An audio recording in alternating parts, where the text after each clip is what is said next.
Everyone, I hope you are doing well. जैसा कि आपको पता है कि हम एकलव्य मॉडल रेजिडेंशियल स्कूल के जो कॉम्पिटिटिव आपका एक एग्जाम निकला है, राइट, टीचर के पोस्ट के लिए, टीजीटी पीजीटी के लिए एंड सम पीआरटीज के लिए, उनके लिए curriculum types principles and approaches वाला जो टॉपिक है, just check out the syllabus. In syllabus you will find इसके आज कुछ मॉक टेस्ट करने वाले हैं, इसके कुछ क्वेश्चंस करने वाले हैं। So let's start with the first question. Our first question is, एक टीचर है, उसने मॉडिफाई किया अपने साइंस के लेसन को और उसने लोकल एग्रीकल्चरल एग्जाम्पल्स को ऐड किए हैं ताकि स्टूडेंट्स रिलेट कर सके बेटर। दिस प्रैक्टिस, इस प्रैक्टिस के अकॉर्डिंगली टीचर क्या थी? Continuity, balance, yes it is integration, but if I talk about flexibility तो टीचर थोड़ी फ्लेक्सिबल हुई। वो बच्चों को एग्रीकल्चरल एग्जाम्पल्स उसने बताए और उसने उसको रेलेवेंस देने की कोशिश की थी, कि रिलेट करने की कोशिश की। So the best answer is answer number B. एक रूरल स्कूल है जिसमें करिकुलम इंक्लूड कर रहा है वीविंग और पोट्री, लर्निंग का ही पार्ट है। इसमें से कौन सा अप्रोच है जो कि यहाँ पर रिफ्लेक्ट किया है? रिकंस्ट्रक्शनिस्ट, दोबारा से कंस्ट्रक्शन करना, कंटेक्चुअलाइज, जो बुक में है वही पढ़ा देना, प्रोडक्ट ओरिएंटेड, या फिर हिडन करिकुलम। हिडन करिकुलम तो होता है जो वैल्यूज वगैरह होते हैं, तो ये नहीं होगा, राइट। बट अगर हम यहाँ देखें, करिकुलम में इंक्लूड किया है वीविंग और पॉटरी को, ठीक है, तो करिकुलम के अंदर अगर कोई चीज ऐड करी जाती है तो वो यहाँ पर कंटेक्चुअलाइज में ही हो जाएगी, राइट। तो ये आंसर रॉन्ग नहीं होगा, ये करेक्ट हो जाएगा, क्योंकि उन्होंने अगर यहाँ पे ये नहीं दिया होता कि करिकुलम में उन्होंने ऐड कर दिया है। सो प्रोडक्ट ओरिएंटेड यहाँ पे कुछ नहीं है कि कुछ प्रोड्यूस करेंगे। रिकंस्ट्रक्शनिस्ट अप्रोच, दोबारा से अप्रोच को कंस्ट्रक्ट किया जा रहा है, right. So the correct answer is answer number B. Let's move to the next question. Next question is, just give me a minute, yes. Next question है कि एक स्कूल ने डिसाइड किया to replace mid year exams with project based assessment. Mid year exams की जगह project based assessment होगी, link to environment awareness. तो इस प्रिंसिपल में कौन सा प्रिंसिपल है करिकुलम का? चाइल्ड को ध्यान में रखते हैं, utility and social relevance, uniformity या बैलेंस। तो basically utility and social relevance, right. कि बेसिकली हमने क्या देखा कि यूटिलाइज हो जाए जो उन्होंने नॉलेज गेन करी है, और सोसाइटी से भी एक रेलेवेंस कनेक्ट हो जाएगा। तो answer number B is the correct answer. Students are asked to design a water saving system. Students को बोला गया कि वाटर सेविंग सिस्टम जो है वो डिजाइन करे फॉर देयर होम्स, घरों के लिए, as a part of science learning. Science learning के पार्ट में इसमें इन्वॉल्व किया गया। ये प्रोसेस ओरिएंटेड है, सब्जेक्ट सेंटर्ड है, हिडन है या प्रेस्क्राइब? तो प्रेस्क्राइब भी नहीं है, हिडन भी नहीं है, कि कुछ छुपा हुआ भी नहीं है। तो students are asked to design a water saving for their home as a part of science learning. तो this is a subject centered curriculum, ठीक है, जो सब्जेक्ट से रिलेटेड उन्होंने एक्टिविटी को रिलेट किया है। Next is, a teacher connects lesson on pollution control with civic sense. कि लोगों में इतनी सिविक सेंस नहीं है कि वो खुद ही कचरा फैला रहे हैं, एंड सोशल रिस्पॉन्सिबिलिटी। तो कैसे, कौन सा टाइप ऑफ करिकुलम को वो बता रहे हैं? सो अब देखो, इसमें सिविक रिस्पॉन्सिबिलिटी आ गई तो सीधा सीधा क्या हो गया? हिडन। क्योंकि जब हम वैल्यूज सिखा रहे हैं बच्चे को, तो वो कहाँ रहता है? वो कहीं पे भी पढ़ाया एज सच नहीं जा रहा है, बट यस, राइट, कि उसको, उसने वो चीज सीख ली है, वैल्यूज अर्न किए हैं, कैसे? ऑब्जर्व करके। So answer is hidden curriculum. एक ऐसा curriculum that allow students to select learning paths according to interest. Interest के अकॉर्डिंगली वो सिलेक्ट कर सकता है, म्यूजिक, कोडिंग और sports.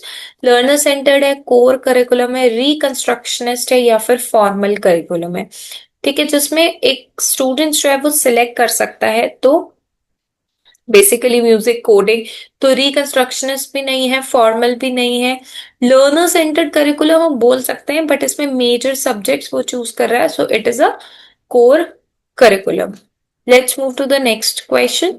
Seventh, in a classroom children learn team work. एक क्लासरूम में चिल्ड्रन जो है वो टीम वर्क सीख रहे हैं, रिस्पेक्ट सीख रहे हैं, डिसिप्लिन सीख रहे हैं ग्रुप प्रोजेक्ट से, बट उनको ग्रेड नहीं दिए जा रहे हैं। This is an example of, अब ये किस तरीके का एग्जाम्पल है? इनफॉर्मल है, हिडन है। अब वही बात आ गई ना, वैल्यू सीख रहे, तो ये कहीं पर भी लिखा नहीं है, पर फिर भी बच्चों ने एक दूसरे के साथ काम करके सीख लिया। So this is your hidden curriculum, right? Next is a teacher designs lesson that begins with students already know and gradually move to abstract. मतलब टीचर सिंपल से एब्स्ट्रैक्ट यानी कि कॉम्प्लेक्स चीजों पर जा रही है. तो ये कैसा है? कोरिलेट कर रही है, साइकोलॉजिकल सीक्वेंस है, लॉजिकल है या वैरायटी? तो ये बेसिकली एक लॉजिकल सीक्वेंस है, राइट? तो आप बेसिकली आप ये बोल सकते हैं एक लॉजिक के थ्रू टीचर जो है वो सिंपल से एब्स्ट्रैक्ट की तरह मूव ऑन कर रही है. An NGO school for under privilege children, एक एनजीओ है स्कूल अंडर प्रिविलेज चिल्ड्रन के लिए, डिजाइन अ करिकुलम, उन्होंने एक करिकुलम डिजाइन किया दैट फोकस ऑन लिटरेसी, जो कि लिटरेसी पे फोकस कर रहा है through story telling and real life situation. कौन सी अप्रोच यहाँ पर यूज होगी? ह्यूमनिस्टिक, रिकंस्ट्रक्शनिस्ट, दोबारा से कंस्ट्रक्ट की, प्रोडक्ट ओरिएंटेड, या फिर बिहेवियरिस्ट. ठीक है, तो रियल लाइफ सिचुएशन को जब आप अपने बिहेवियर के थ्रू बता रहे हैं, so this is a behaviourist approach. Question number 10 is एक स्कूल ने इंटीग्रेट किया आर्ट, मैथ्स, हिस्ट्री एक प्रोजेक्ट में कि मॉडल बनाना है एंशिएंट आर्किटेक्चर का. तो ये कैसा अप्रोच है? इंटीग्रेटेड, सब्जेक्ट बेस्ड, हिडन या फ्रेगमेंटेड? तो हिडन नहीं है, वैल्यूज नहीं है इसमें बता रहे, सब्जेक्ट बेस्ड भी नहीं कहेंगे इसमें क्योंकि इसने इंटीग्रेट कर दिया, सभी एक चीज में ऐड कर दिया. So that is a is the correct answer. Students learn about health and nutrition cooking activities से स्कूल किचन में. ये किस चीज का एग्जाम्पल है? Activity based in experiential learning, continuity and balance, relevance to the subject matter से relevant है, product centre. So activity based है और एक्सपीरियंशियल लर्निंग करके बच्चों ने न्यूट्रिशन एंड हेल्थ सीख लिया, right? And question number 12 is teachers and student together decide learning goals. Teacher और स्टूडेंट आपस में मिलकर लर्निंग गोल्स डिसाइड करते हैं. इस पार्टिसिपेटरी प्लानिंग जो ये अलाइन करिए कौन से प्रिंसिपल के साथ? Centralise, democratic, authoritative, decision making and standardisation. इस क्वेश्चन का आंसर आप मुझे कमेंट बॉक्स में जरूर बताइएगा. Answer number 12, right? चलो मैं आपके लिए बता ही देती हूँ कि स्टैंडर्डाइजेशन नहीं होगा, ठीक है, और ना ही सेंट्रलाइज्ड प्लानिंग होगा, राइट? अब आप इन दोनों में से आंसर मुझे कमेंट बॉक्स में बताइएगा. Question number 13 is a teacher adapts an English poem lesson to include discussion about gender sensitivity. Teacher ने अडेप्ट किया एक इंग्लिश पोएम को लेसन, इंग्लिश पोएम के अंदर क्या अडेप्ट किया कि जेंडर सेंसिटिविटी पे बात करेंगे. तो ये क्या है? ये हिडन करिकुलम है, कोर करिकुलम है, स्पाइरल करिकुलम है, या फिर फॉर्मल करिकुलम है? तो टीचर ने अपनी इंग्लिश पोएम के अंदर इंक्लूड किया एक डिस्कशन को about gender sensitivity, that is a spiral curriculum. ठीक है, मतलब स्पाइरल फॉर्म में कराया बट हम उसी टॉपिक पर गए, right? Then we have the next question which is when a teacher connects classroom. जब एक टीचर क्लासरूम में कनेक्ट करती है टू अ स्टूडेंट्स होम और कम्युनिटी का एक्सपीरियंस बताती है, इट स्ट्रेंथन कौन से करिकुलम को स्ट्रेंथन कर रही है? रेपिटेशन तो नहीं होगा, प्रोडक्ट ओरिएंटेशन भी नहीं होगा, सो बेसिकली लोकल रिलेवेंस दे रही है एंड कंटेक्चुअलाइजेशन. एकेडमिक रिजिडिटी भी नहीं होगा, स्ट्रिक्ट नहीं हो गई है कि हाँ बस वही ही कराना है, राइट? नेक्स्ट इज एक अर्बन स्कूल में करिकुलम एम्फसाइज करता है sustainable living project such as waste segregation and rooftop gardening. इसमें कौन सी फिलोसफी यूज हो रही है? रिकंस्ट्रक्शनिज्म, बिहेवियरिज्म, असेंशियलिज्म, या फिर पेरिनियलिज्म. पेरिनियल होता है सदाबहार, ठीक है, जैसे कि हमने साइंस में पढ़ा होगा कि हम बोलते हैं ना पेरिनियल प्लांट्स. पेरिनियल प्लांट्स वो होते हैं जो कि एवरग्रीन रहते हैं. सो जो एवरग्रीन प्लांट्स होंगे उनके लिए हम पेरिनियल वर्ड यूज करते हैं. ऐसी पेरिनियलिज्म के अंदर अगर हम बात करेंगे कि हमेशा चलने वाली, एवर लास्टिंग बोल सकते हैं इसको, ठीक है. अगर हम बात करें इस क्वेश्चन में तो एक अर्बन स्कूल ने करिकुलम को एम्फसाइज किया कि वो सस्टेनेबल लिविंग प्रोजेक्ट बना रही है सच एज वेस्ट सेग्रीगेशन. तो ये फॉलो क्या कर रहा है? बिहेवियर में चेंज आ रहा है, ठीक है, या फिर एसेंशियलिज्म में रिकंस्ट्रक्शनिज्म हो रहा है एक्चुअली. तो बेसिकली उन्होंने दोबारा से फोकस किया कि एक सोसाइटी में चेंज आए, और समाज में चेंज आए और इम्प्रूवमेंट आ सके। ठीक है, तो दोबारा से रिकंस्ट्रक्ट किया कि किस तरीके से इनको जो ये प्रोजेक्ट्स है इसको किस तरीके से बेटर तरीके से करा सकते हैं। एक स्टूडेंट का पोर्टफोलियो है that documents growth and creativity and reflection supports which curriculum approach. एक स्टूडेंट का पोर्टफोलियो जो है इसमें उसकी क्रिएटिविटी उसकी रिफ्लेक्शन बताई गई है। रिफ्लेक्शन उसका जो रिफ्लेक्शन है वो किसको सपोर्ट कर रहा है, प्रोडक्ट ओरिएंटेड, प्रोसेस ओरिएंटेड, या फिर सब्जेक्ट सेंटर्ड या हिडन। अभी मैंने आपको बताया कि जो भी हिडन करिकुलम होगा उसके अंदर बच्चे की वैल्यूज जो चीज उसने एक्स्ट्रा सीखी है, ठीक है, डिसिप्लिन में आना, कोलैबोरेशन, ये सब आ जाता है। राइट, सब्जेक्ट सेंटर के अंदर सब्जेक्ट रिलेटेड चीजें आएंगी। ठीक है, सो इसमें बच्चे ने पूरा साल वो सीखा, तो प्रोसेस ओरिएंटेड है, धीरे धीरे उसने सब कुछ सीख लिया। So it's a part of their learning journey.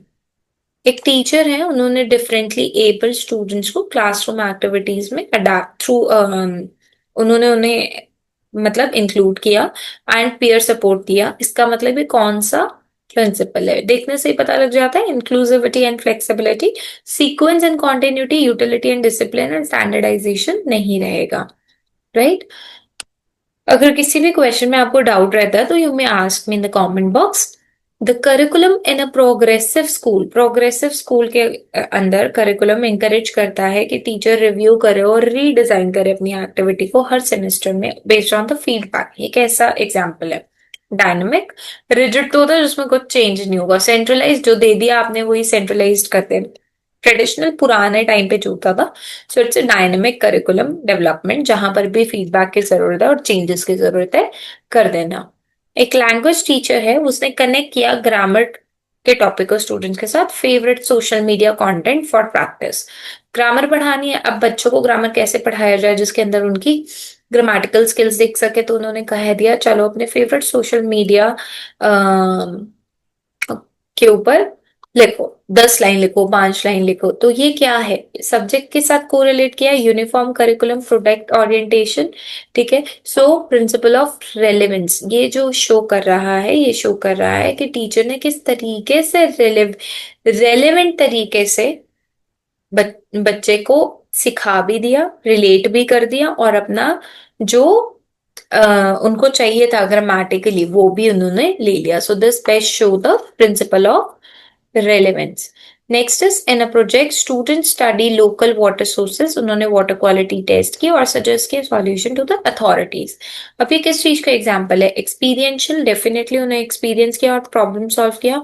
Formal नहीं कहेंगे इसे, बिहेवियर में कोई चेंज आया अभी तो नहीं बोलेंगे। फिक्स सिलेबस अप्रूव तो बाद में आएगा ना, फिक्स सिलेबस भी नहीं था, तो बच्चों ने क्या किया, वो उन्होंने पहले एक्सपीरियंस किया, उस प्रॉब्लम को सॉल्व किया। तो this is an example of problem solving curriculum.